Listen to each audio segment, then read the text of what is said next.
There have been many documentary films and scholarly documents written about the plight of the homeless in America. Yet, among these many complaints and compassionate expressions about the homeless, solutions are rarely mentioned. There are many generous persons interested to help the homeless. They do what they can by volunteering at homeless rescue centers, food banks, and overnight shelters all over America. Their efforts are noble.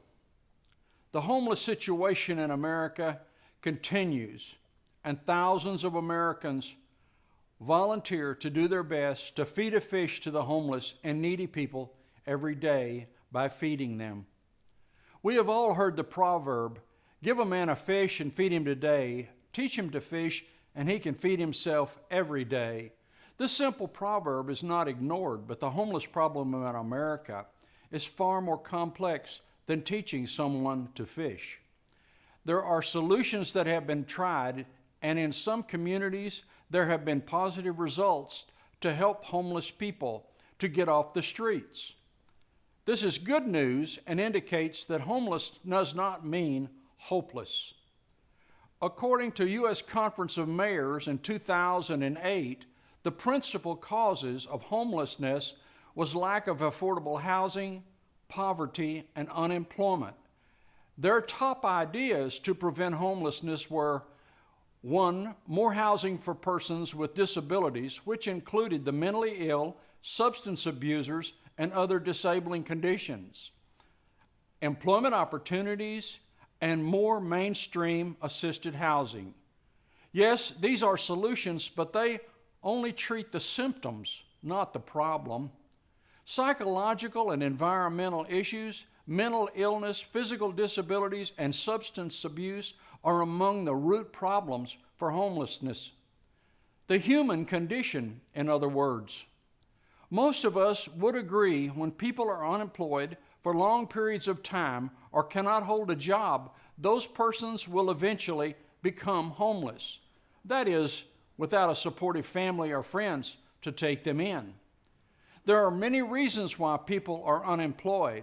They cannot hold a job or cannot get employed and end up homeless. Most long-term homeless persons eventually learn to cope with a homeless life by working the government system of entitlement benefit payments to acquire enough benefits to sustain themselves at subsistent levels. Many persons have given up and resigned themselves to be homeless. It is estimated that approximately 25% of homeless people are chronically homeless. In other words, they sleep in places not meant for human habitation or in homeless shelters. The true number of homeless is not available because of the transient nature of the homeless lifestyle. There are estimates in the range of from 2.5 million to 3.5 million people experience homelessness. Statistics indicate there are approximately 1.5 million children homeless each year. A large number of the homeless are mentally ill or have mental issues. It is a disgrace that mentally ill persons live on the streets.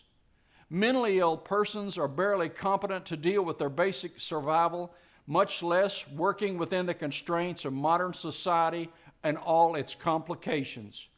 Mentally ill persons have always had to be helped in all civilized societies for thousands of years. There are many homeless persons that are of sound mind and body, but do not have coping skills for living within organized society. This may have been the original reason for their becoming homeless, or it may have resulted from being homeless for a prolonged period of time. Those of us who are employed or who have sufficient ability to work within the constraints of civilized society are indeed blessed. Providing short-term financial help can create turnaround possibilities for newly homeless people, but after several months of living homeless, they begin to experience negative psychological issues. Homeless people need help from various sources that can relate to their problems. There are many that can be helped by family, friends, and faith-based organizations. Everyone can understand how a supportive family and friends can help.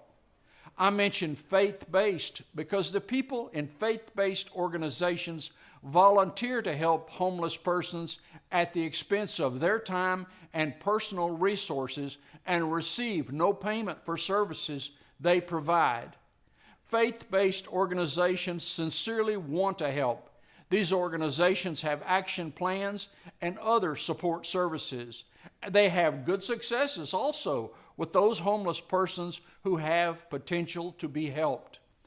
It is commonly known among the homeless they can acquire government assistance through many means, among those being disability, food stamps, etc. A few weeks in a rehab for substance abuse will qualify most indigent persons for disability benefits, which provides an adequate amount of money for substance abusers and alcoholics to sustain their addiction. Entitlement payments and benefits are enablers for persons with substance abuse problems, which accounts for the highest percentage of homeless persons. They get enough benefit payments from the government to subsist at minimal levels, which can still be best described as abject poverty and misery. Substance abusers and alcoholics use the money they receive from government entitlement benefit programs to stay in their addictions. They in turn never have money for housing and proper meals, and worse, they become lost in their addiction and don't know how to seek help for their problems over time. How many times have you heard people say, "Don't give money to begging homeless people, they will use it to buy booze or drugs"? This is probably not an unreasonable thing to say in many instances. Yet, there are homeless people that don't fit that profile. It's important to know there are many homeless people that aren't substance abusers or continually begging or asking for handouts. There are many that are doing their best to preserve their dignity and just accept homeless as their life. Giving up and accepting their fate after months of living homeless, well, it can become a manageable lifestyle. Yes, there are many that would like to work and provide for themselves. Those persons that are employable can certainly be helped out of homelessness, but in most instances, going back into normal human society is difficult for them. Getting a job is extremely difficult for homeless persons. The issues associated with the homeless lifestyle, like substance abuse, mental health issues, sociopathic behavior, criminal background, record of litigation, suspicious injury claims, and character flaws are all reasons employers aren't interested to hire homeless persons. Employers are reluctant to discuss why they do not make allowances to hire homeless people. Employers have so many rules, regulations, government interferences, and legal issues associated with the employment of American workers. Employers make every effort not to hire people with problems, and that is why they definitely categorize homeless people as not employable. Yet it is imperative to get the homeless person into a job. It is critical for them to return to normal lives with the roof over their head, and a job is a requirement. It isn't openly discussed, especially among employers, but most have real and valid concerns when they hire anyone. American workers have many rights with all the laws and regulations forced upon them by government. Employers are very careful with their employee relations and maintaining compliance with the regulations and laws. Employers are constantly sued and have claims filed against them for a myriad of reasons and accusations by employees, even to the point of what employees say and do to each other among themselves without the employer's knowledge within the workplace. Our legal system has continued to hold employers responsible for employees and their actions, resulting with employers being held accountable for employee actions. This usually results in payment to those employees for damages. In other words, personal responsibility for employee actions is very often placed upon the employer for damages. It is a natural course of business nowadays for employers to hire specially trained persons and consultants to assure their company maintains proper legal status and upholds government regulations associated with the employment of all persons. When employers expect to hire a potential employee, they perform background and reference checks along with thorough investigations. Minuscule negative responses to those investigations most often means the employer will not hire the employee applicant. It's just that simple. Employers have become very legally minded in order to protect themselves. No employer wants problems, and anyone with problems is considered unemployable, which really puts a negative focus on hiring homeless persons. It is common knowledge. Employers know most homeless people have specialized knowledge of ways to work legal and government regulations against employers. Previous claims made by persons for workman's compensation or employees have sued previous employers is a flag for employers not to hire those persons. Employers use all the information they can find about potential hires, and claims and lawsuits are public record. Employers are aware if they hire persons with a questionable background or character flaws, they can potentially anticipate problems associated with those persons. You ask, so then how does an employer hire a homeless person? Currently, the only way is for the employers to take the risk. Employers are held accountable by so many laws, regulations, and employee behaviors, you can understand why they are moving their companies offshore. Foreign companies have few regulations and restrictions on employers. Foreign countries are just glad to have the opportunity for their people to have work, and those countries will make enormous concessions to American companies.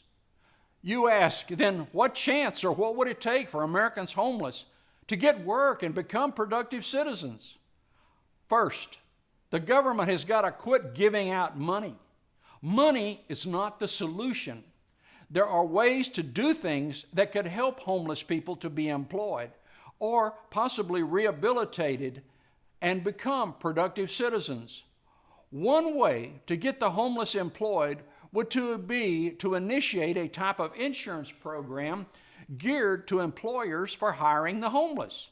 This type of program might be best described as indemnify and hold harmless insurance to protect employers from claims and lawsuits from homeless people hired as a part of the program.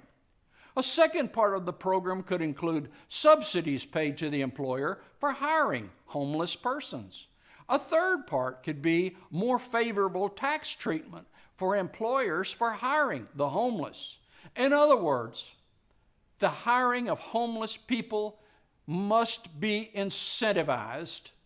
Employer fears and objections for hiring the homeless must be made a non-issue in some fashion. Keeping the government involved with the homeless problems in America has been a failure. Yet some good things can come from government involvement without the government actually running the programs. The government has been enabling the homeless lifestyle by paying out money for 50 years. Government initiatives and influence, along with the considerable financial resources of the United States government, would need to be in place for such an Hire the Homeless program to work. Such an employer indemnify program would have to have oversight, be monitored, and administered. This would be done best by faith-based organizations with the will to earnestly help homeless people to move back into a normal life. Positive experience with such a program would be an encouragement for private insurers to take on time-limited, indemnify, and hold harmless insurance contracts with employers.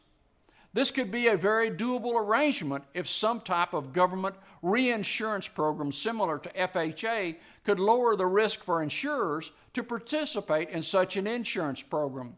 The FHA basically agrees to make up a percentage of shortfall to lenders in case a homeowner defaults on paying their home mortgage.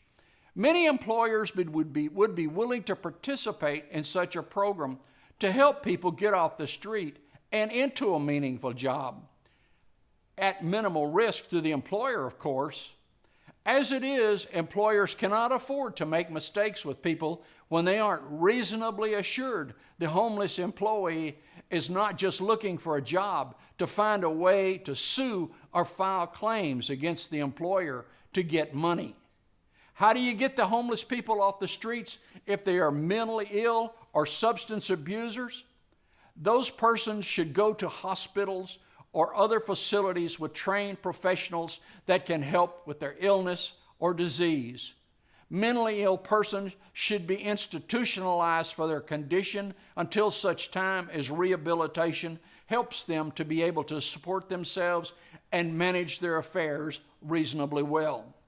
Alcoholism and drug abuse are considered disease and should be treated as disease. Substance abusers need viable, professionally monitored help for treatment of their disease. Passing out money to persons that are mentally incompetent to help themselves or manage their affairs will never work. There will always be those that cannot or will not be helped. It is just a matter of life. We must accept that and do our best to help, influence, and facilitate those persons that can and want to be helped. Regardless of good intentions, throwing money at problems of this magnitude is not a solution, especially when it affects people's lives so negatively. The government's response is not working after 50 years of entitlement payments, which basically ignores the human conditions to the homeless problem in America.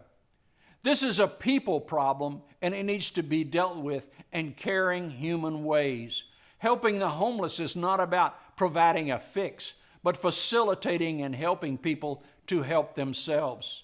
There will be failures because we have so many people that have been homeless for so many years. Living and working within mainstream society is no longer within the thinking of many homeless persons. There are so many that have learned to cope with being homeless that have long ago given up. Can we really help the homeless, you ask? Yes. Changes will have to be done incrementally and positively reinforced as progress is made.